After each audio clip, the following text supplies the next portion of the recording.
గౌరవనీయులైన ఆంధ్రప్రదేశ్ రాష్ట్ర ముఖ్యమంత్రి వర్యులు చంద్రబాబు నాయుడు గారికి, అదేవిధంగా విద్యాశాఖ మంత్రి అయినటువంటి లోకేష్ గారికి మా యొక్క ఎంబీబీఎస్సీ గ్రూప్ 2 విద్యార్థుల తరఫున మీకు మనవి చేయనది ఏమంటే, సార్ మీకు ఎలక్షన్ టైంలో మీరు గెలిచారంటే ప్రధాన కారణం విద్యార్థులే. కేవలం విద్యార్థులు మీ వెన్నంటి ఉండి మిమ్మల్ని ఈ స్థాయికి తీసుకొచ్చి పెట్టారు. మీరు ఈ రోజున కనీసం 4-5 రోజుల నుంచి రాష్ట్రం మొత్తం అన్ని జిల్లాల్లో, అన్ని హెడ్ క్వార్టర్స్లో ఈ విధంగా గ్రూప్ 2 ఎగ్జామ్ని రోస్టర్స్ క్లియర్ చేసి ఎగ్జామ్ పెట్టమని ధర్నాలు, రాస్తారోకాలు చేస్తుంటే కనీసం అట్లీస్ట్ ఒక ప్రభుత్వం తరపు నుంచి ఒక చిన్న ఇది విధానం కూడా లేకుండా కనీసం ఎవరన్నా పిలిచి అసలు ఏం జరిగింది, ఏం జరుగుతుంది, అసలు ఏంటి రోస్టర్స్ క్లియర్ చేసి ప్రాబ్లం ఏంటని తెలుసుకోవడం కూడా చేయకుండా ఈ రకంగా మమ్మల్ని ఎగ్జామ్ ముందు మానసికంగా ఇబ్బంది పెడుతున్నారు.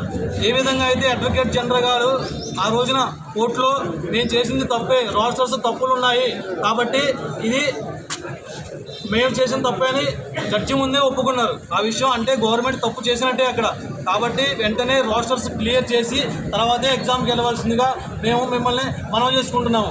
అదేవిధంగా చాలామంది స్టూడెంట్స్ ఈ యొక్క నోటిఫికేషన్ కోసం గత 6-7 సంవత్సరాల నుంచి ఎన్నో రకాలుగా ఇబ్బందులు పడుతూ ఈ యొక్క అశోక్ నగర్లో కానీ, అక్కడ వైజాగ్లో కానీ, చిత్తూరులో కానీ, తిరుపతిలో కానీ, కర్నూలులో కానీ ఇలాగ అన్ని రాష్ట్రంలోని అన్ని హెడ్ క్వార్టర్స్లో చాలా ఇబ్బందులు పడుతూ చదువుతున్నారు. వాళ్ళు వాళ్ళ యొక్క టైంని వేస్ట్ చేసుకుని, వాళ్ళ యొక్క ఎంతో విలువైనటువంటి సమయాన్ని వృధా చేసుకుని చదువుతున్నారు.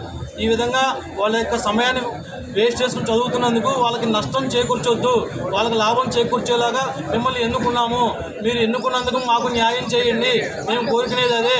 కూటమి ప్రభుత్వం అంటే ప్రజల ప్రభుత్వం అన్నారు, కానీ ప్రజల కోసం మీరు ఏ విధమైనటువంటి విధానాలు తీసుకునేలా కనిపించడం లేదు. ఈ రకంగా మీరు ఇదే విధంగా ముందుకు వెళ్తే కనుక రేపు 27వ తారీఖున జరిగేటటువంటి ఎమ్మెల్సీ ఎలక్షన్స్లో కనుక రేపు 23న ఎగ్జామ్ కనుక నిర్వహించినట్లయితే మేము సోమవారం నుంచి కంపల్సరీగా ఎక్కడెక్కడ ఎమ్మెల్సీ ఎలక్షన్స్ జరుగుతాయో అక్కడ కంపల్సరీగా వెళ్ళి ఏ విధంగా విధి విధానం చేయాలని ఇదే విధంగా గత ప్రభుత్వం కూడా మా యందు ఇదే విధంగా నిర్లక్ష్యం చూపించి నోటిఫికేషన్స్ ఇవ్వకుండా చాలా ఇబ్బందులు గురి చేసింది. ఆ ఇబ్బందులు గురి చేసినందుకు వాళ్ళు పర్యవసానాన్ని అనుభవించారు. అంతవరకు మీరు తీసుకొచ్చుకోవద్దు. మీ మీద మాకు పూర్తి నమ్మకము, విశ్వాసం అన్నీ ఉన్నాయి, కానీ మీరు పాడు చేసుకోవద్దు. రేపు కనుక ఎగ్జామ్ జరిగితే మాత్రం సోమవారం నుంచి కంపల్సరీగా విద్యార్థి సంఘాలు మొత్తం అందరం కలిసి మీకు జరిగే ఎమ్మెల్సీ ఎలక్షన్స్కి వ్యతిరేకంగా మీకు కంపల్సరీగా మేము వ్యతిరేకంగా వెళ్ళవలసి ఉంటుంది. ఎందుకంటే ఇది మాకు చాలా జీవితంలో మాకు చాలా ఇంపార్టెంట్ అయిన టైము. ఈ టైంని మాకు 15 రోజుల నుంచి ఎంత మానసికంగా ఇబ్బంది గురి చేస్తున్నారంటే కనీసం పుస్తకం ముందు కూర్చుని 1 గంట సేపు కూడా చదవలేని పరిస్థితి. 2 సంవత్సరాల నుంచి మేము చదివి గత 15 రోజుల నుంచి ఈ కోర్టు కేసుల గురించి కానీ, లేకపోతే ఇంకోటి కానీ అసలు కనీసం పుస్తకం కూర్చుని చదవలేని పరిస్థితిని ఏర్పాటు చేశారు. మీరు మా యందు దయ ఉంచి మేము ఇప్పటికీ కోరుకుంటున్నాం మా యందు దయతో ఈ రోస్టర్స్ని ఏంటి మొత్తం అంతా తెప్పించుకుని మీకు నిమిషం పట్టదు, మీకు 1 మినిట్ పట్టదు. నిజంగా మీకు చేయాలనుకుంటే కనుక దీనికి సంబంధించినటువంటి ఇన్ఫర్మేషన్ తెప్పించుకుని 1 మినిట్లో క్లియర్ చేయొచ్చు. కానీ మీరు ఎందుకు ఈ విధంగా విద్యార్థులకు వ్యతిరేకంగా వెళ్తున్నారో మాత్రం మాకు అర్థం కావట్లేదు. మరి ఇదే విధంగా మరి మీకు ఇంతగా ఒకవేళ కనుక ఎగ్జామ్స్ పెట్టాలి అంటే ఒకసారి ఒక విషయం గుర్తుపెట్టుకోండి. 2017 సంవత్సరంలో అప్పటి ఏపీపీసీ చైర్మన్ ఉన్నటువంటి ఉదయభాస్కర్ గారు పోలింగ్ పెట్టారు.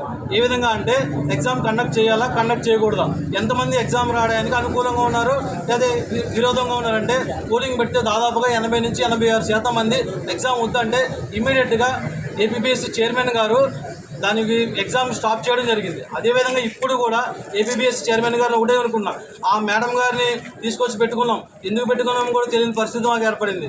కనీసం విద్యార్థుల గురించి ఆమెకు తెలుసో లేదో తెలియదు. కనీసం ఇన్ని రోజుల నుంచి చేస్తుంటే కనీసం ఆమె ఏం జరుగుతుంది రాష్ట్రంలో, విద్యార్థులు ఇంత ఇబ్బంది పడుతున్నారంట అని కనీసం ఆమె ఒక చిన్న రివ్యూ మీటింగ్ కానీ లేకపోతే ఇంకోటి కానీ చేసిన పరిస్థితి కూడా లేదు. అసలు ఎందుకున్నారో, ఎందుకు నిర్వహిస్తున్నారో, ఏం చేస్తున్నారో కూడా అర్థం కాని పరిస్థితిలో ఉన్నది రాష్ట్రం. ఈ రోజున మేము వేరే రాష్ట్రంలో ఈ విధంగా కూర్చుని ధర్నాలు చేయవలసిన పరిస్థితి ఏర్పడింది. ఒక రకంగా చెప్పుకోవాలంటే నిన్న రాష్ట్రంలో చాలా చోట్ల మన విద్యార్థి సంఘాల వాళ్ళు ఈ గ్రూప్ 2 రోస్టర్స్ని క్లియర్ చేసి ఎగ్జామ్ పెట్టాలనే దాని గురించి ధర్నాలు రోస్టర్లు కూడా చేస్తుంటే ఆంధ్రప్రదేశ్ ప్రభుత్వం నుంచి ఒక్కరు కూడా స్పందించిన వాళ్ళు లేదు. కానీ ఈ రోజున జస్ట్ ఇక్కడ తెలంగాణ గవర్నమెంట్ ఉన్నటువంటి పోలీస్ శాఖ వారిని జస్ట్ అనుమతి అడిగితే మాకు ఇక్కడ కూర్చోడానికి పర్మిషన్ ఇచ్చారు. చేయాలి కొంచెం ఇలాగ మా యొక్క బాధను అర్థం చేసుకోవాలి కదా, ఈ రకంగా మా బాధను అర్థం చేసుకోవాలి కదా. అసలు ఏం జరుగుతుంది, రాష్ట్రంలో ఏం జరుగుతుంది, విద్యార్థులు ఈ గొడవ ఏంటి, ఈ బాధలు ఏంటి అని చెప్పి తెలుసుకోవాలి కదా. తెలుసుకోకుండా ఈ రకంగా మమ్మల్ని ఇబ్బంది పెట్టడం అనేది కరెక్ట్ కాదు. ఎట్టి పరిస్థితుల్లో మాకు మధ్యాహ్నం సాయంత్రం కల్లా ఎట్టి పరిస్థితుల్లో ఈ రాష్ట్రాన్ని క్లియర్ చేసి ప్రెస్ నోట్ పెట్టాల్సిందే. ఎట్టి పరిస్థితుల్లో కూడా దీనికి సంబంధించినటువంటి నారా లోకేష్ గారు దీని మీద చర్యలు తీసుకొని ప్రెస్ నోట్ పెట్టి ఎట్టి పరిస్థితుల్లో కూడా ఎగ్జామ్